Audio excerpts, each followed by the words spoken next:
Welcome to another episode of Wheel of Horror, the podcast where two best friends spin a wheel once a week. It chooses the horror movie, and they discuss it. We're talking about 1991's Cape Fear, which was directed by Martin Scorsese. I'm your co-host, Alec. I'm Eric, and with us again is, believe it or not, Nick Nolte. I'm kidding, no. Andy Danish. Andy Danish, welcome back to the show. Thank you. I could do a Nick Nolte impression for you, like, hey, what are you guys doing? Pretty good off the bat. Yeah, that was good.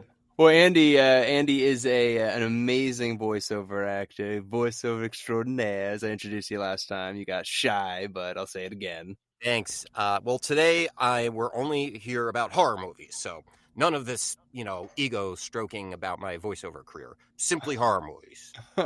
Well, all right, really quick then, and I can cut this out if you really want me to. But really quick. I'm sure you listened to our last episode of Wheel of Horror, so this is old knowledge to you or whatever, but I wanted to play this because Eric was very excited when I told him this. So this is from last week's episode, okay? Let me know if you can hear this. Hit it. Oh, wait. He did the voice of Slinky Dog in the Toy Story video game, so you'll have to ask him to do his Jim Varn impression. Oh, my God. Yeah, I know. I forgot. I'm so excited.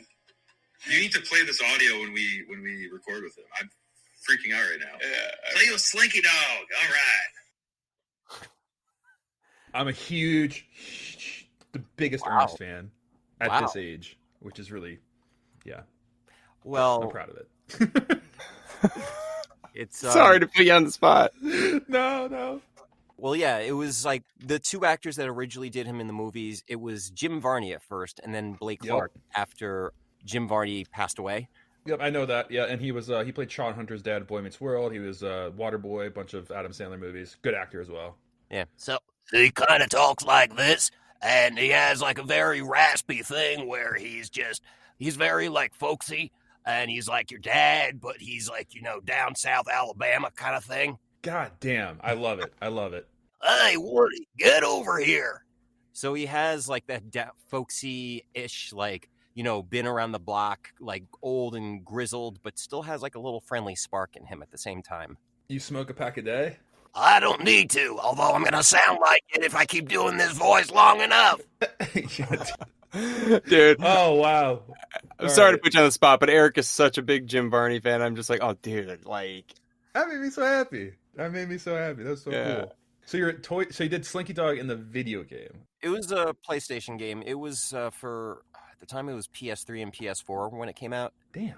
And they had like all these DLCs from like different franchises. So they had a Muppet involved. They had DC heroes. They had Marvel heroes. They had a bunch of other Disney movies. They had The Incredibles. So yeah, I got to work on this one, and I also got to work on the Muppet one. Love it. Really cool. And for those of you listening, we're like 3-4 minutes in. Yeah. We had not even mentioned Cape Fear. We'll jump into it. Yeah. But anyways, Andy, sorry to put you on the spot there. We just wanted to, awesome. Eric was very excited to meet you, and I'm giddy. I'm giddy right now. That made me smile. Thank you. Always nice to meet a fan. Yeah. Anyway, back to the movies. But we're back with Andy from, the last time we did Friday 13th Part 2 with you, Joe, and I, and that was a lot of fun. So now you're back with Eric. We're talking Cape Fear. You texted me specifically for this movie, so why did you want to jump on for this one? I think just because Hitchcock, the ties to Hitchcock, I loved Hitchcock's movies, and this movie I've seen a lot, and I always remember feeling really impressed about how well it was made, being that it was a remake, but how it kind of did its own thing with having very interesting ties to the original one with Gregory Peck and Robert Mitchum. Mm-hmm. So you've seen the original one then? I have. It's really good. It's a different movie. It's like, it's not as bonkers and crazy as this one is, because you don't have Deniero being all crazy pants in it. It's not as stylized, I'd assume. Everyone's like well dressed in it more and stuff, right? I'm guessing everyone's more subdued. Like Mitchum as Cady is very crazy. Don't get me wrong, but he's cooler and calmer. Like he's intelligent, but he doesn't also like go like full Jehovah's Witness on everybody. Okay. He definitely made some big character choices in this movie. But actually, I want to ask you, Eric, this is your first time ever seeing this, right? Yes, sir. I mean, yeah, I didn't see the old one, and I never saw this one. And I got to say this, I was so surprised.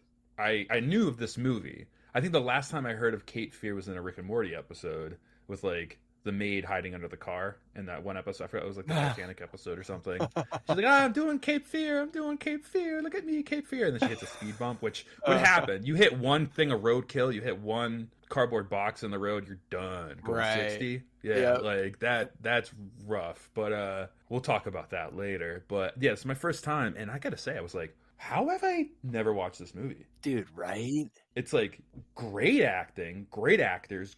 Martin Scorsese, like, it's not a masterpiece, but for the time, it's like you have to see this movie. Yeah. Dude, I saw this when I was probably like 12. I don't know how or why, but I mean, because my mom loved Robert De Niro so much, and like for some reason, Goodfellas I saw when I was probably like 9 or 10. Like that was for some reason okay. Casino I wasn't allowed to see for some reason, but Goodfellas I was. Makes sense. That makes sense. All sense.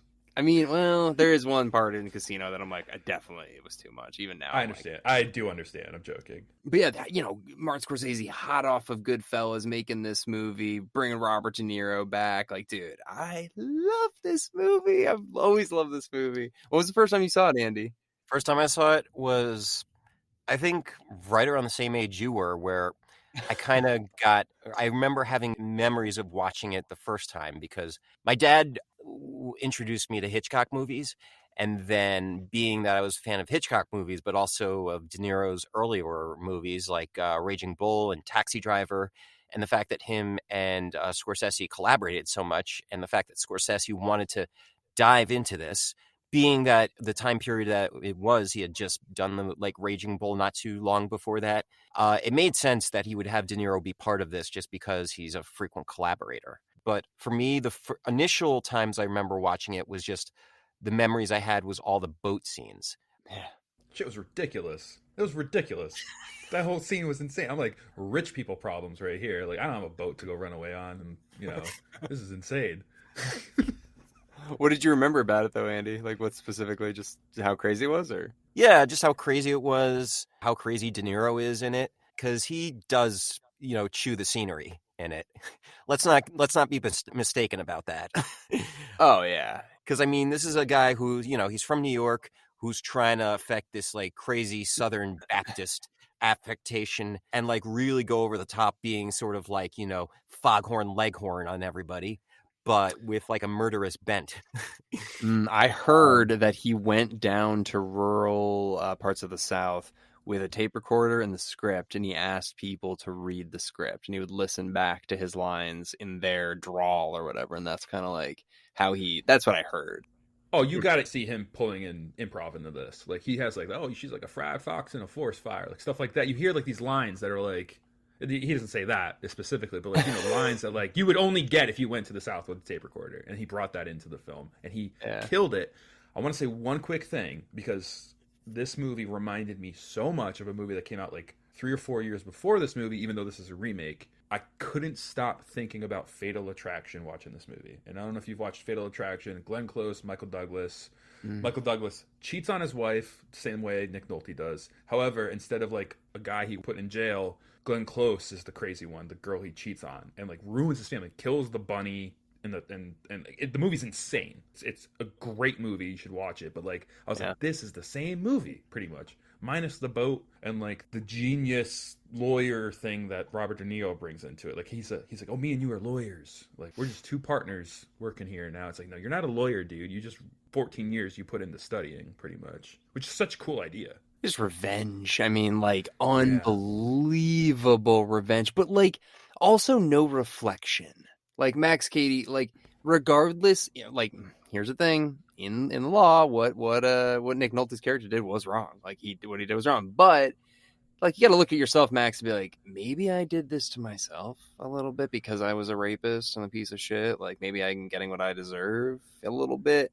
Because he wouldn't have learned if Nick Nolte stood up for him and he was like, first of all, the reason that this girl was being promiscuous, exactly what Nick Nolte said. He's like, that doesn't give you the right to rape her. Like, what the fuck are you talking about? Well, I'll say this, and obviously Nick Nolte hid the report that this girl, who was I think 14, was promiscuous.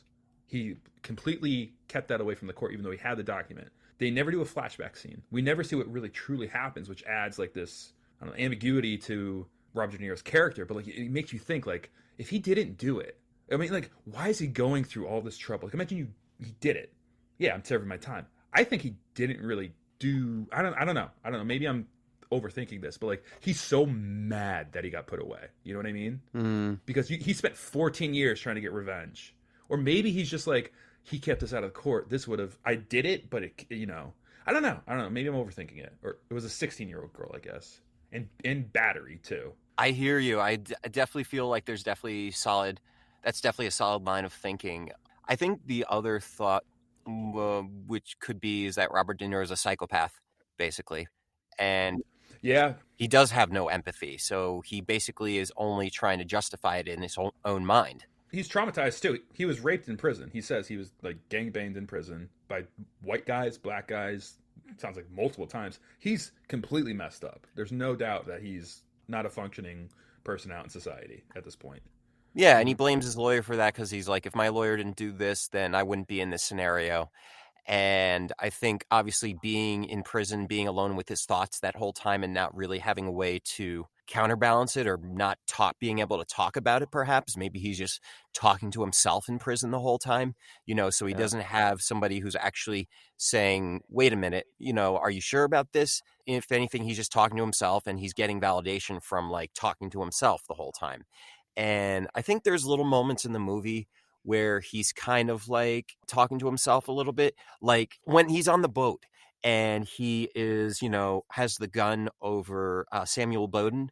And, he's starting to get all be like, and Lord, the God decree justice. But he goes back and forth, in his head, trying to mimic a courtroom in his head. Yeah. So there's lots of him looking up and then, treating God as the judge and then looking back down at Bowden. And he's kind of like, talking to himself during that whole moment because he goes nuts in that moment. So I have a feeling like he was having that similar discussion in his head while he was in prison. And I think that probably lent itself to obviously the amount of heightened crazy that he got to just because he kept talking to himself so much in prison. So that was my takeaway. I think that's pretty accurate. I mean, he does at the end explain like why he's like physically like superior, at least what he thinks about, like, the way his grandfather and grandmother and what they did to themselves. So, he's like, my granddad had played with snakes, my grandma drank like some poison or whatever, and like, so I've always been superior. Then he teaches himself how to read. So he's like, I think he's got this complex where it's like, you think you're better than me? Like, you think I'm some white trash, like hillbilly? So he's like trying to prove he's better because he thinks he's better. And now he's like, I'm going to get what you have because he has a daughter too. He's a daughter that he's like, now I never get to meet my daughter. So he's like got all this revenge. It's a lot. Yeah. He's also superhuman at this point. I mean, obviously he was very productive in prison. The guy's doing push-ups the second they close the door. Talks about that. Obviously Robert De Niro like looked fantastic in this movie. Holy shit. I was like, God damn. Like 3% body fat. He was 3%? That's insane. That's not healthy either. But I mean, he must have immediately done push-ups, and then when he goes to bed, read a whole lawyer book. He sounds like he read tons of books and like probably the most productive prison inmate of all time in my mind. But what was I going to say? But it's supernatural because like you get hit with a metal pipe in the head. He's not like Vin Diesel in Fast and the Furious. Like you can't just survive that. Like you get hit with a metal pipe in the head, you're dead. He's superhuman at this point. Which his granddaddy got played with snakes though, Eric. Sure. Yeah, you get hit with a metal pipe in the head, you're done. You're done. You're out. You're not showing up. You're not showing up to court the next day. You're not thinking. You're dead. And then I mean that was a little okay. This is very 90s. Like this is still unrealistic, but he gets hit with boiling water too, and they show him getting hurt with that. They also show him in the court with Gregory Peck, like and all that stuff. But it's just a little unbelievable. That's all. Okay, give you that. I don't know though. I think the performance of the other people we're not talking about, like obviously Robert De Niro, the character and stuff like that, but like I love the relationship between Nick Nolte and Jessica Lange, and apparently it was a lot improvised. Like they just kind of came up with just like a backstory and just like about her sleeping all day and stuff like that. And yeah, I really enjoyed it. The freedom they had. They're two very great actors, but I fell in love with Jessica Lange watching this movie. I loved her. She was good. Nick Nolte was really good. Yeah, my favorite scene. It's just like I just like picture Chris Farley, like when he gets put on the couch after like his wife like cheats on him, and he's just like on the couch like, oh great, this is just great, grand, wonderful. Like he kind of does that exact thing when he's like on the couch with like a shitty pillow and like a thin blanket. I was dying laughing. I love that. Yeah, and then Juliette Lewis too, with the daughter. This is like right before her career explodes. But dude, she's 18 in this movie. And that scene with her and Robert De Niro in the theater, whoo, also improvised. Not good. Yeah. Oof, dirty. Apparently, Martin Scorsese talked to Juliette Lewis and was like, something's going to happen. It's, we're going to improvise, but he's going to get a little bit aggressive with you. And yeah, so she wasn't expecting that. That was the first take, was the thumb in her mouth. She was not expecting that. I kind of felt that. It felt uncomfortable, that scene in general, just uncomfortable. Yeah, or character, she's supposed to be 15 at summer school, and then also, how the fuck did this guy get in there? There was like no security in 1991. You let this guy in there? Look at this fucking guy. It's crazy. You think like a dad. I mean, this guy Nick Nolte is obviously too busy chasing other girls and playing racquetball or whatever and squash, instead of spending time with his daughter Juliette Lewis and telling her like, hey, when a guy approaches you who's this age, stay away from him. Like there's she's like so naive. It's like you think someone who works in law would be like teaching his daughter like about the birds and the bees at least, and like what to avoid. He's a freaking absentee father, it feels like. Yeah, for sure. Absolutely. Yeah, because she's like, immediately enamored by Cady, and he's like a piece of shit, and she's just like, I was reading your poems, and like, yeah, I memorized this. It's like this is just, why are you interested in this guy? He killed your fucking dog. He's trying to kill you. What are we doing here? It was weird. It was a weird relationship. But dude, that one scene where Nick Nolte like grabs her neck, he's like, did he touch you? And he's like choking her and stuff. She's like, oh my God, get out of here. Like that. That's what Max Cady was doing. He was hoping that would tear the family apart completely. That was the whole point. Yeah, and it worked. Yeah. Dude, it's brutal. It's brutal. I started thinking about what you were saying about Jessica Lange when scenes with her and Nick Nolte when they're in their house. And they're still working in the Bernard Herrmann score that was, recomposed, or not recomposed, but reorchestrated by Elmer Bernstein.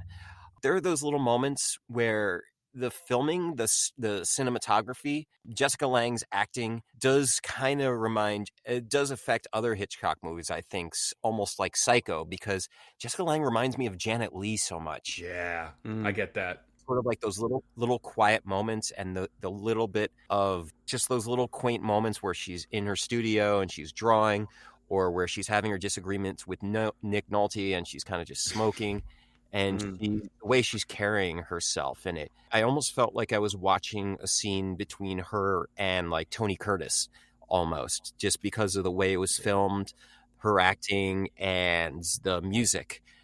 And obviously, I think all of that was intentional, is that Scorsese wanted to pay homage to Hitchcock to a certain extent. Love that take. Yeah, agree. And I couldn't tell. I almost like the camera. I almost thought because of this cinematography and the quality of the film, I almost thought like, did they switch it up to celluloid? Like, did they switch it up to make it feel like it was filmed back in the 60s or something? Because I was trying to think of that. I'm watching it. I'm like, the way this is staged, I could almost swear that they downgraded the camera lens just to give you a similar feel. But I'm probably wrong about that. It's possible. I noticed like there's a lot of, the quick shots, like the quick cuts of like them playing squash. It's like always when stuff he's doing wrong, like there's the shots of him locking the door, closing the blinds, and like after like pretty much choking his daughter out. It's like when you feel these quick shots, like I thought the cinematography was great. Like I loved. Yeah. I was really looking, and it's not a lot of like zoom ins too much. There's not like any like huge claustrophobic feeling things, but there's a lot of jump cuts, which is Scorsese's thing, like a kind of like a Guy Ritchie thing too, almost. But liked it. Yeah, this is like a little bit of like a surprise Martin Scorsese movie. You're like, it's just like, I don't know, it sneaks up on you, and it's really good. I really appreciate it. I mean, I think Goodfellas is probably my favorite of all time of his, but yeah, I love this. How this is like the next thing that he does. I really enjoy that. I read something. I didn't read into it. Like I heard Scorsese had to be convinced into doing this film. I heard that somewhere. I read that somewhere. I don't know if that's true. I don't know from what convincing, but I saw. Oh, you're right, Eric. Yes, I know the story. Actually, this is cool. I'm sorry. Did you know the story or no? I just I saw like a brief trivia. Like Scorsese had to be convinced to do this. Like he didn't want to do it. So apparently, this is the original is a favorite of Steven Spielberg, and he was like, I absolutely want to remake this so bad. And he was like he got a writer, and he was trying to convince, and the writer didn't want to do it, and like it was a big meeting, and like whatever. So Steven Spielberg wanted to do this, and Martin Scorsese wanted to direct a different movie, but Steven Spielberg basically was like, all right, I'm going to direct Schindler's List. But I kind of have the rights or whatever to this movie. Would you direct Cape Fear instead? So he was like a silent producer on the side, but he was the original one that was tied to be the director, and he convinced him to do it so he could do Schindler's List instead. But it came out 2 years later, so I always thought that was kind of weird. That's kind of cool. I bet Scorsese was like, I'll do this only if we get Gregory Peck to make an appearance. Probably. I think that and Robert Mitchum, and Martin Balsam, and if we can get the music again, but like reorchestrated. Like he probably had like, I need this if I'm gonna do it. Like I can't do it without. Yeah, there's one character. My favorite is Kursick. I think he's the man. I love him. What else is he in? What it drove me crazy. I've seen Kursick? that actor. Yeah, is that who I'm thinking of? The guy he like hires to like hire hitman. Goldeneye. He's in Goldeneye. Yeah. Yes, he is. That's right. There's something he's in. Goldeneye. Probably an Ernest movie that's like in my brain that I just can't. I mean, that's one of the movies, but there's something else that he's in that I'm like, it's driving me crazy. Like Wayne's World or something. He's in something, and it's driving me crazy. Mars Attacks. Joe Dirt. Oh, that might be it. That's right. He's his Joe dad Dirt. in Mars Attacks. He's Jack Black's dad in Mars Attacks. Yeah. Oh, all right. I think I'm like, all right. I got to look him up later. He's in Joe Dirt. He's Brandy's dad, Eric, and Joe Dirt. So that might be it too. But he's still alive. That might secretly be it. I heard he was in Once Upon a Time in Hollywood. I saw that the other day. But I gotta look up more stuff he's done. Yeah, he's like something in that, right? Or he retired in 2012. Huh. Dude, he's 86. He's up there. But anyway, so he's my favorite. And Eric, the one thing that I remember is, and I remember this guy I used to work with did this, and I was like, I can't remember why I remember this, but the Pepto-Bismol with the whiskey, I was like, holy fuck. I'm like, get out of here with that. You are an absolute degenerate. Oh my god, I can't even fathom doing that. Like whiskey and Pepto. Your esophagus must be depleting out of your body if you're doing that.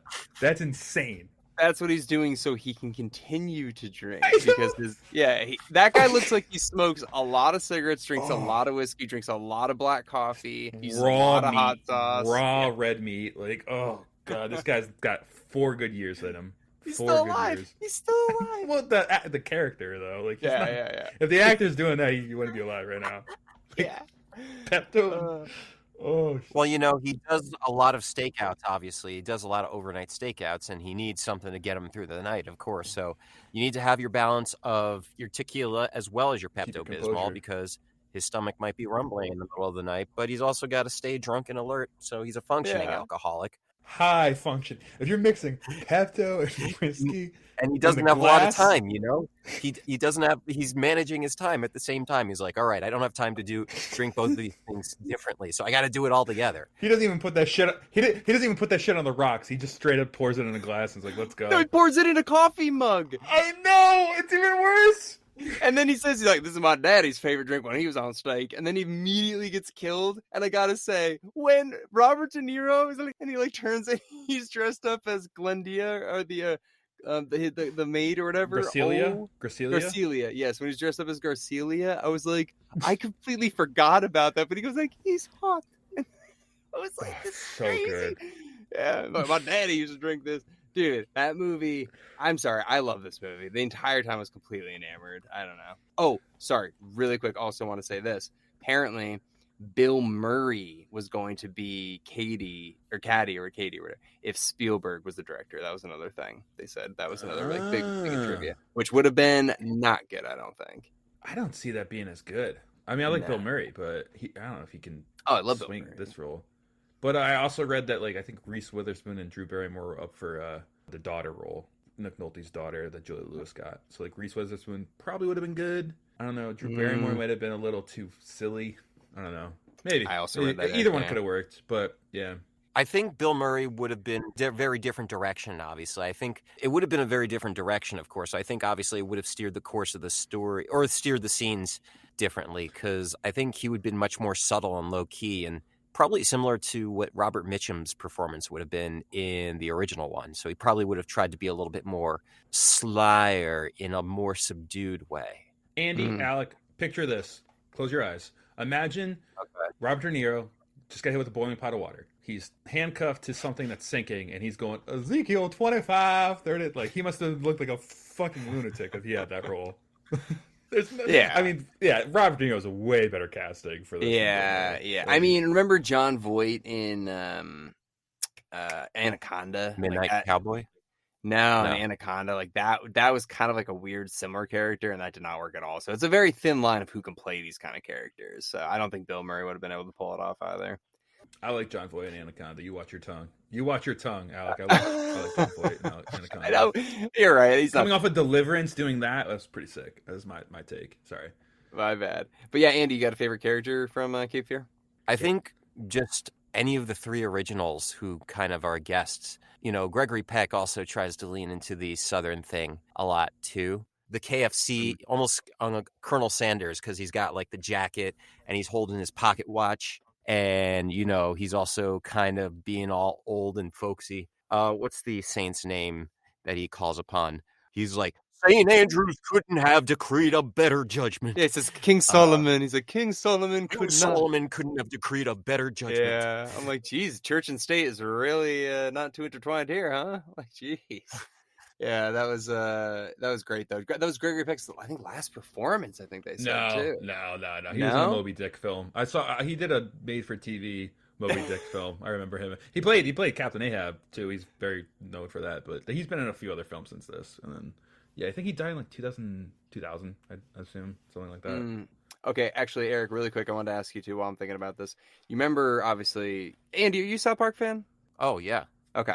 Do you remember the scene, the Trent Boyant episode where at the preschool and they like send that kid to like juvie or whatever and he gets out and he's got like, do you think that was a spoof of this? I always wondered. Oh, there are so many nods to Cape Fear in so many shows. Like in The Simpsons, there's a famous one where like they do a whole spoof of the movie when Homer and his family have to relocate to the boat after Sideshow Mel escapes from prison, and you know Sideshow Bob.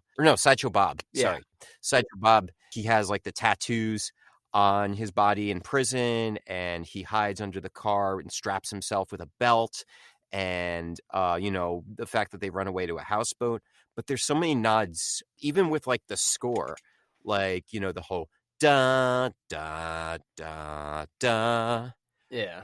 There's a lot of different shows that I think have done parodies, but yeah, I'm willing to bet that was probably a parody of it too. What do you think, Eric? I mean, because you've seen South Park so many times, did you get that feeling at all? No, because I don't think Nick Nolte was scared of him getting out. But like, yeah, once he got out, they're like, oh shit. No, like the character, like the way because he has all the tattoos, and he's just like, Trent, what are you gonna do? And he's like, retribution. Oh, right, and he's speaking all religious. Yeah, religious. Yeah, I guess the character. Like, yeah, and he's got a pretty Southern accent, you know. No, you're right on that point. But like, yeah, well, the boys like Cartman and them were scared that he was getting out, and then Nick Nolte had no idea he was getting out. He didn't even remember him. Yeah. Yeah, just the character more, but yeah, because he even says the things like, "Can you give me back my time?" And that's kind of basically like Robert De Niro when he's in the car. Yeah. You know what? Also, you know, Robert De Niro getting fucked over. At least he got all that money when he got out. You know. Yeah, what is it? He said it's like, oh, like how much? Like how much you want? $50,000?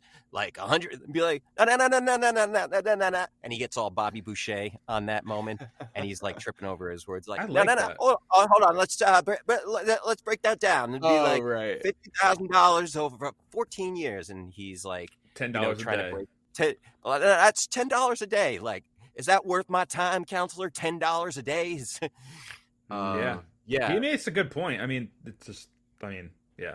Not that I'm rooting for a rape and battery guy, but like we still truly don't know the story. I don't know. They never show a flashback. Well, you know what I like though is Nick Nolte's his character breaks down throughout the whole thing, obviously, but like right from the start, his partner is pissed off at him. He's just like, "You fucking buried it." He's cheating on her. No, Constantly. not that. No. His What? business part, his lawyer partner at the firm, just like, "You Oh, buried it." right. Yep. He's like, "It was 77. I was fucking Star Wars came out. I was busy. I don't know." And it was just like, "You buried it." He was just like, "I don't know. I'm sorry." But I like how that guy was mad. And then, obviously by the end, it's like his marriage is falling apart. His mistress is like, just fucking destroyed. His relationship with his daughter strained. He's like smoking again. It's just like, yeah, it's sad, man. They never talked about it too. That's the way it ends. It's like, He's on the border of being disbarred too. He's like almost about to lose. Yeah, he's gonna lose not be everything. able to be a lawyer anymore. right. He didn't go to the thing either. It's like, I got to go to this thing in Raleigh. It's like, and he pretends to go, but he doesn't go. So does he lose his bar? Like,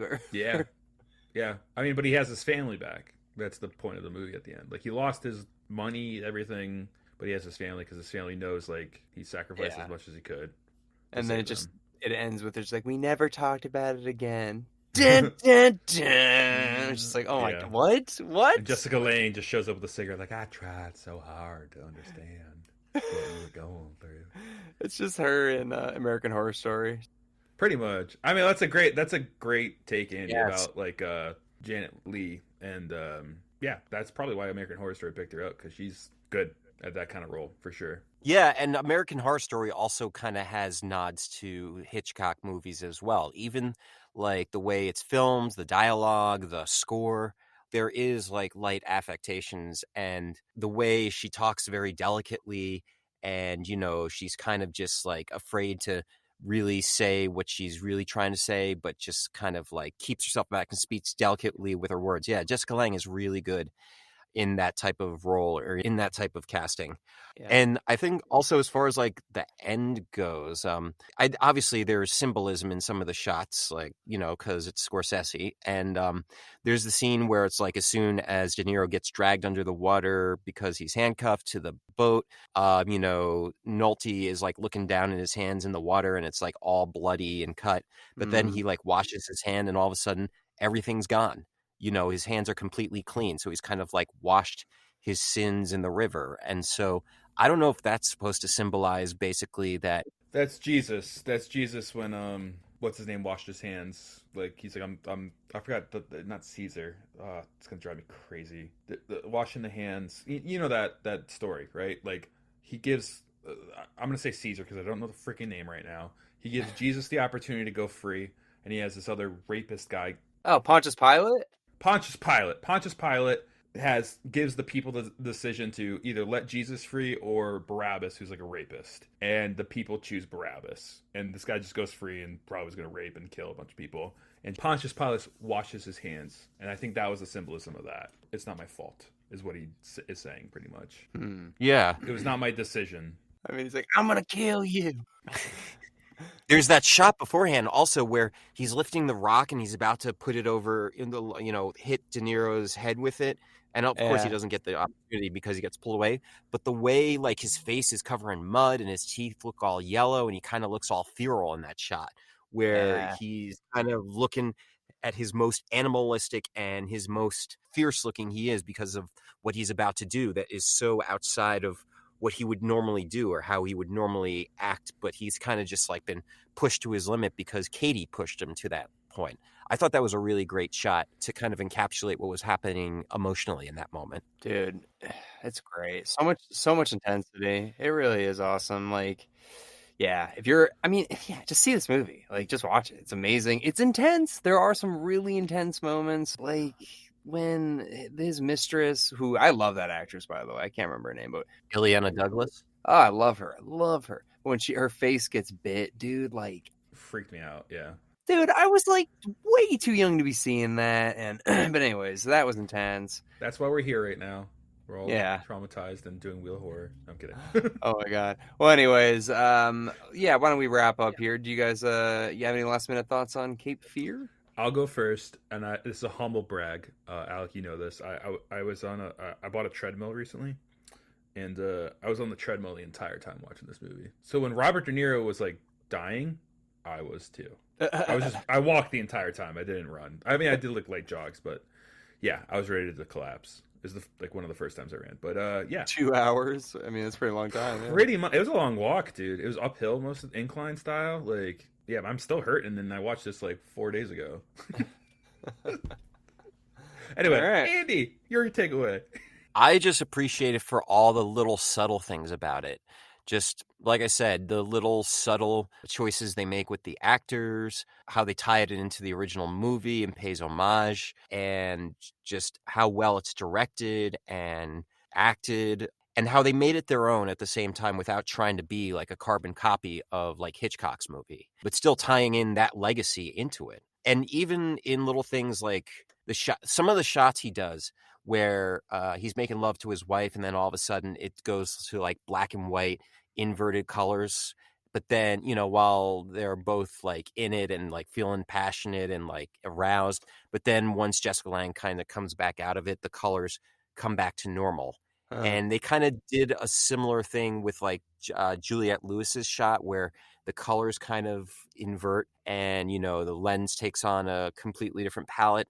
And then it goes back to normal when they're kind of like in a more normal headspace. That was kind of a tactic that older movies would do, where they would kind of like change up the tint of the lens, you know, to allude to something, to symbolize something that was happening on camera. So I figured that was a pretty cool tip of the cap from Scorsese's part. And yeah, that's my thought. It's just I appreciate it for all the subtle things that it does. No, I agree with everything both of you guys said. I picked up too that black and white stuff was like the law. Like the law is not black and white. That's the only thing I thought of. Nothing is clear. I don't know. That's what I got from that for a minute. But yeah, anyway, Alec, wrap it up. Yeah, I mean, yeah, I very much enjoyed it. Obviously, I've seen it a bunch throughout my life, but I'm glad we finally got to it on the podcast. Yeah, I love Jessica Lange in this movie. I think she's fantastic. I know Juliette Lewis. I think she won an Academy Award for this, or at least got nominated. But yeah, that's really cool. Scorsese, honestly, just at his best. I mean, I've loved him since the 70s. I think he's had such an amazing run. I got to work on one of his movie sets. That was really cool. There's my little humble brag, Eric. I like it. It wasn't a humble brag. I was dying on that treadmill, by the way. There was nothing bragging about that. But yeah, you're right. Academy Awards, Best Actor, Robert Deniero, Best Supporting Actress, Julie Lewis. Nominated, didn't win. But yeah. Yeah, it's just amazing, dude. It's so good. But anyways, Eric, why don't you spin the old wheel there? I'll spin the wheel. All right, ready? Yeah. Spinning. All right, we got Nope. Nope. Nope, Oh my nope, god. Nope. Have you seen Nope, Andy? I have. I enjoyed it. Nice. Well, I'm looking forward to watching it and recording it with you, Eric. That's gonna be fun. Hell yeah! I might sit on my couch for that one and not be on a treadmill. But we'll see. Yeah. But Andy, just wanted to say thanks again, dude. You're an amazing guest. It's so good to have you back, and I'm glad that you and Eric finally got to meet. That was cool. You're welcome back anytime. Ah, shucks. You say such nice things, and I'll say they're true. I'll go along with it.